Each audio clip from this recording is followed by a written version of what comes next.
Hello and welcome back to Arcadia Junction Model Trains. Today I want to talk about a mistake I made in my, well, it wasn't a mistake, it was actually something that happened because of circumstance in my last layout. Now, those of you who went right back to the beginning of my layout, you'd know that for about 20 years I had a mixture of Code 100, mostly Pico and Atlas regular rail, and I also had a central line that was made out of Triang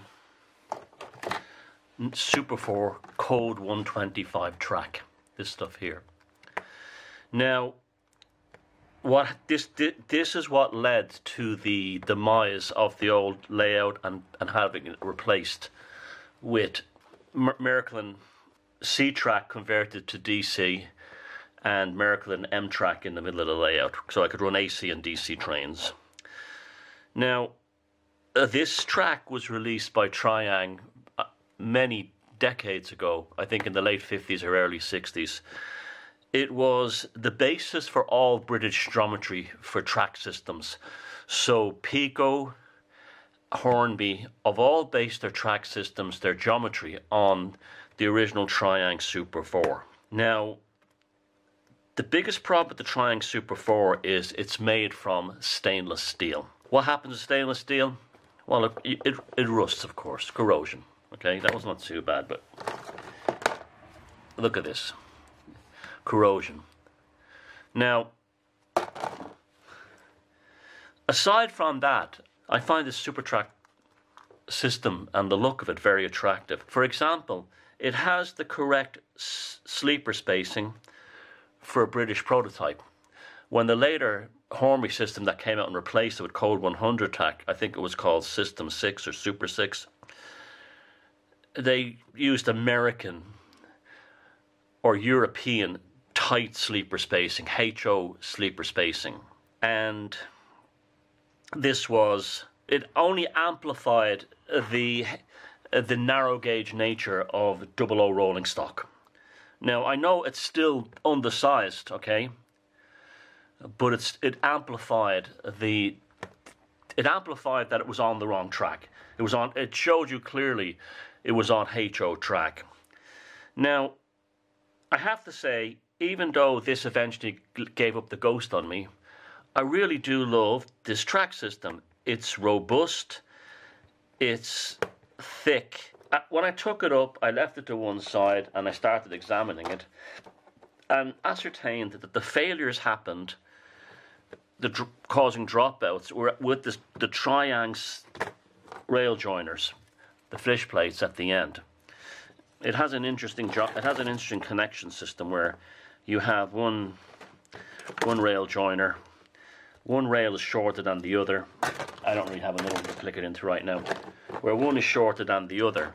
Now, towards the end of that layout, I realized that you could replace these fish plates, these rail joiners, with most standard Code 100 ones. They slipped in there fine. And they actually gave a better contact because they were tighter and they grabbed in.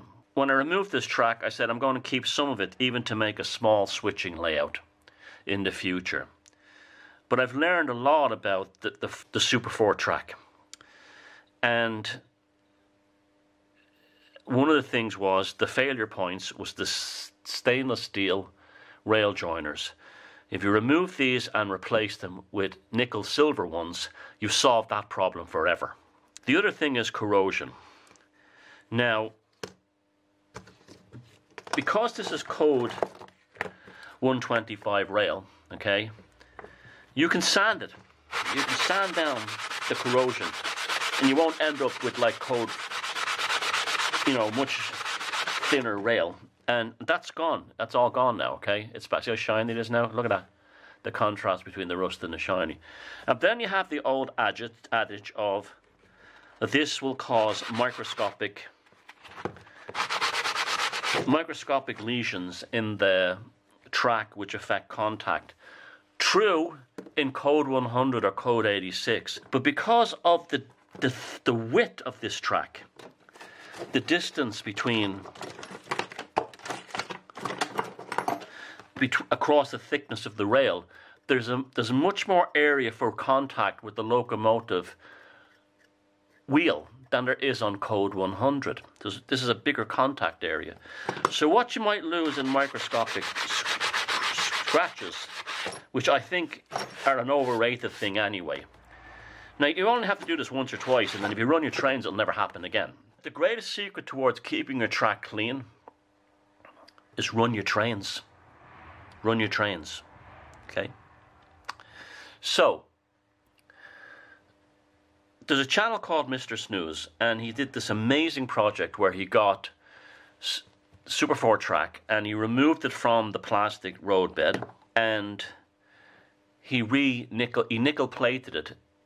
And it was a big job, an impressive job, and it worked great. I don't have that facility or the confidence to do that, but I do have a method that I use to clean locomotives that I'm going to use to recondition this point. Now, this is a typical Super 4 point. It's short.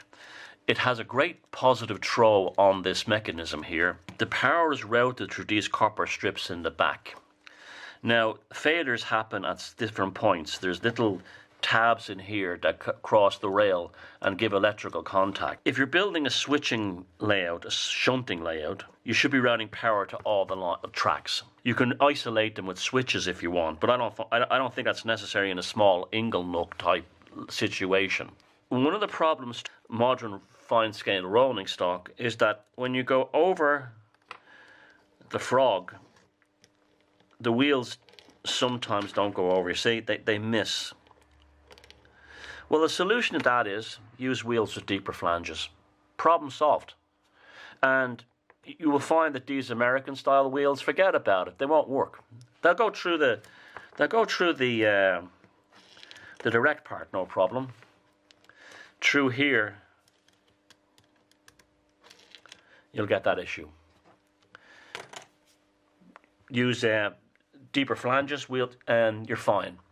You know, we're not after prototypical accuracy here. Every single thing in this hobby is a compromise. Now, another thing you can do after you've sanded them, like I did on this one here, that also helps with the microscopic scratching, is to use a product like a metal polishing cream, like Brasso or this Preet cream, and you rub that along the top, and that you will find that will deal with a lot of that microscopic. When you do it with your finger, you actually feel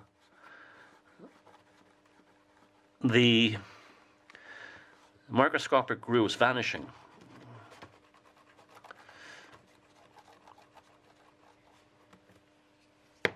And that will help clean a lot of the gunk off them. And then you can wipe that down with a paper towel or whatever you have handy, and you will find that you will have a bright, shiny rail. I don't have a paper towel here. But anyway, that's what you do.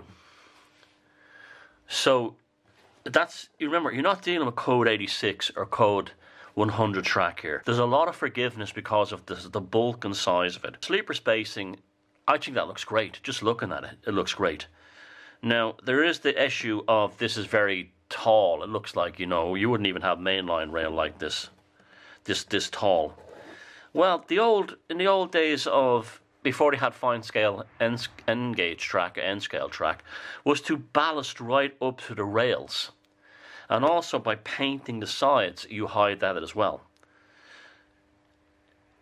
I've actually would be even in favour of letting the rust naturally occur on the side, because if you have a decent connection here through the nickel silver fish plate rail joiner, you can also do other things. You can do loops. You can drill a hole in small hole in the side of the rail, or in the bottom of the rail, and in the next piece of rail, and then create a bus between the two. You'll never ever have problems with conductivity then. And it's done forever.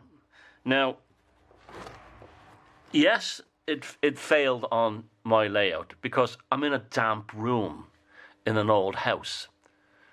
If you had a small shunting layout or even a big layout in a dry room with modern central heating, or even something like a dehumidifier, and you run this regularly, it will cause you no problems.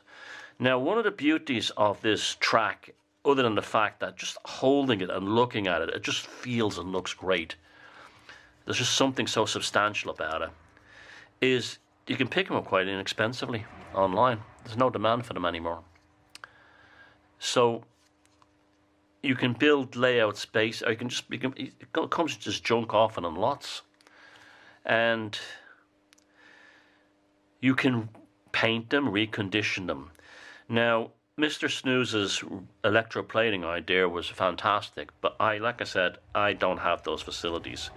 So what I'm going to do is, I'm going to use jewelry cleaner again, and I'm going to put it in a box like this, okay, a carton like this.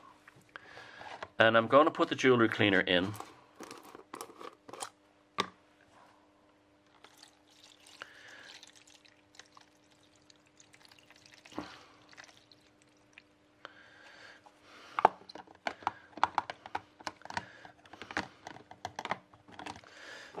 Doesn't matter if it's not completely submerged, it will get in there anyway. And there's also a reason why it goes in this kind of container, is we want the lid. And why do we want the lid? So we can agitate it. A good old-fashioned acoustic version of the electronic cleaners. Instead of having a little thing vibrating and making it splash around, we're doing it by hand. Now, the jewelry cleaner is now getting in there. I'm going to leave that there for 24 hours. I'm going to come back in 24 hours and we'll have a look and see what the improvement is. It will be an improvement, I can guarantee you that. This is the jewelry cleaner I buy. I have no connection to this other company, but it's very inexpensive at Home Store and More, which is a department store chain in Ireland. I don't know if you have it in the UK. If you do, you can buy it it's like €3 for this size, 300 millimeters, I think that is, and you can reuse the stuff. You can reuse the stuff and you can filter it out and, siphon the clean stuff off the top and get the particles out. It lasts forever, until it's dried out or anything. So, I'll leave this for 24 hours, and every so often I'll come in and I'll agitate this from side to side. Of course, you'll need longer ones or something, or maybe even a large plastic bag or something if you're going to do the bigger pieces. But I'm just going to leave that in there, and we'll see what it comes out like. Like I said, my plan is to build a small switching layout, just because I don't want to lose this track from my modelling life. I know that sounds twee and a bit silly, but it's part of the model railway history that I was involved with. And it did serve me well. It did work great, The tracking on this is great. And like I said, on the straight sections, even the fine scale wheels are fine on it. So we'll come back in 24 hours. So we're back 24 hours later, and we're going to see how our Super 4 point has been reconditioned, cleaned, restored by the jewelry cleaner.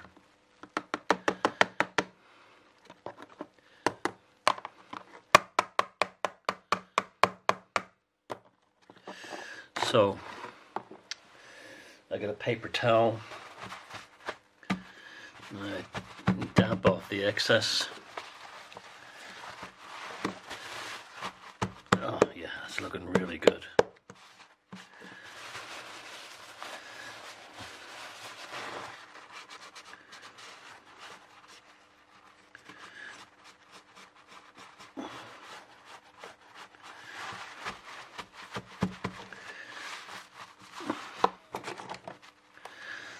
Get a paintbrush, and this is residue you'll get. It comes off easy enough. It's like a type of corrosion, but it's that the jewelry cleaner removes. It's basically the tarnish stuff coming off. Now you can see how look how shiny the back joiners are, and nothing has been affected by it. These were electrically sound anyway before I checked it. I checked it before with a multimeter, and okay.